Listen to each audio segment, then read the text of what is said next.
আসসালামু আলাইকুম রহমতুল্লাহ। আজকের কিছু কথা বলবো সেনাবাহিনীকে নিয়ে। সেনাবাহিনী নাকি সাধারণ জনগণের পক্ষে বা নিরাপক্ষ। তা সেনাবাহিনী যদি নিরাপক্ষ হয়ে থাকে তাইলে আজকে কেন কারফিউ জারি করেছে অনির্দিষ্টকালের জন্য? কারণ সেনাবাহিনী কখনোই নিরপেক্ষ না এবং সাধারণ মানুষের পক্ষে না, তাইলে আজকে কারফিউ কোনোভাবে জারি করতে পারে না। কারণ দেখছে 2 দিন যাবৎ যেমন বিভিন্ন জেলা উপজেলা এবং ঢাকাতে উত্তল জনগণের সমাগম, সেক্ষেত্রেই এই কারফিউ জারি করেছে। এই ক্ষেত্রে যে যদি অনির্দিষ্টকালের জন্য 2-3 দিন কারফিউ জারি করে রাখা যায় তাইলে এই মানুষ একদিন আবার ঠান্ডা হয়ে যাবে আর একত্রবদ্ধ হতে পারবে না। এই অশুভ শক্তির যে পিছনে তাদের যে একটা লড়াকু সৈনিক যারা লড়তেছে তারা লড়তে পারবে না, কারণ তাদেরকে ছত্রভঙ্গ করে দেবে, তারা ঠান্ডা হয়ে যাবে। তাদের ভিতরে যে রাগ ক্ষোভ যেটা আছে সেটাকে কোল করার জন্য। তাহলে সেনাবাহিনী কীভাবে সাধারণ মানুষের পক্ষে এবং শিক্ষার্থীদের ছাত্রছাত্রীদের পক্ষে থাকলে তাহলে অবশ্যই কোনোভাবেই কারফিউ জারি করতে পারে না। যদি কারফিউ জারি করার নির্দেশ এসে থাকে তবে সেনাবাহিনী স্পষ্ট বলে দেবে যে তাদের যে আদায়ের যে দাবির জন্য রাজপথে নেমেছে সেটা যতক্ষণ পর্যন্ত দাবি না মানা হবে ততক্ষণ পর্যন্ত কারফিউ জারি করা যাবে না। তাহলে এইটা সেনাবাহিনী তাইলে বোঝা যেত যে নিরপেক্ষ বা ওই শিক্ষার্থীদের পক্ষে। এখন বুঝতে পারছেন যে আপনাদেরকে জায়গা মতো নিয়ে মার দিবে, যা ধরাছোঁয়ার বাইরে থাকবে, কেউ বুঝতেও পারবেন না। এটাই হচ্ছে সেনাবাহিনীর কর্মকাণ্ড। কারণ কোনোভাবেই আজকে কারফিউ জারি করতে পারে না, সেটা কোনো টাইম নেই অনির্দিষ্টকালের জন্য।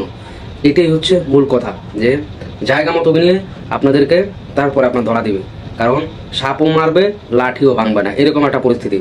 ধরে মাছ না লাগায় কাদা, তারই নাম শাহজাদা। এটাই হচ্ছে সেনাবাহিনীর কর্মকাণ্ড। আশা করি বিষয়টা বুঝতে পারছেন। সাধারণ পাবলিককে আর কি বুঝাবেন?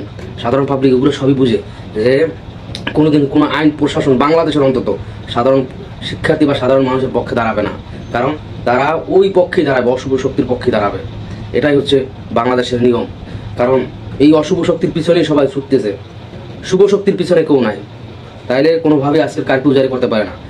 শিক্ষার্থীরা কখনোই কোনো ভাঙচুর, কোনো লাঠিচার্জ এটা সেটা করে না যতক্ষণ পর্যন্ত তাদের উপরে কোনো ধরনের লাঠিচার্জ বা গুলি এটা সেটা পুলিশের যে নির্যাতন শুরু না হয় ততক্ষণ পর্যন্ত শিক্ষার্থীরা কখনোই কার উপর অত্যাচার করে না।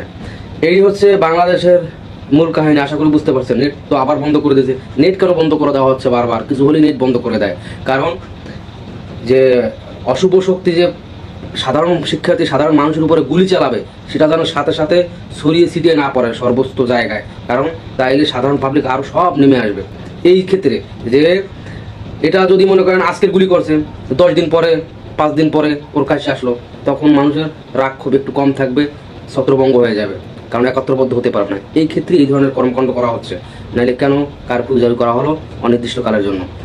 এই জবাব আমি চাচ্ছি বাংলাদেশের সাধারণ মানুষ এবং প্রশাসনের কাছে। এটা সাধারণ মানুষ হিসাবে আমার এই কথাগুলো আমি রেখে গেলাম সবার কাছে। ধন্যবাদ সবাইকে।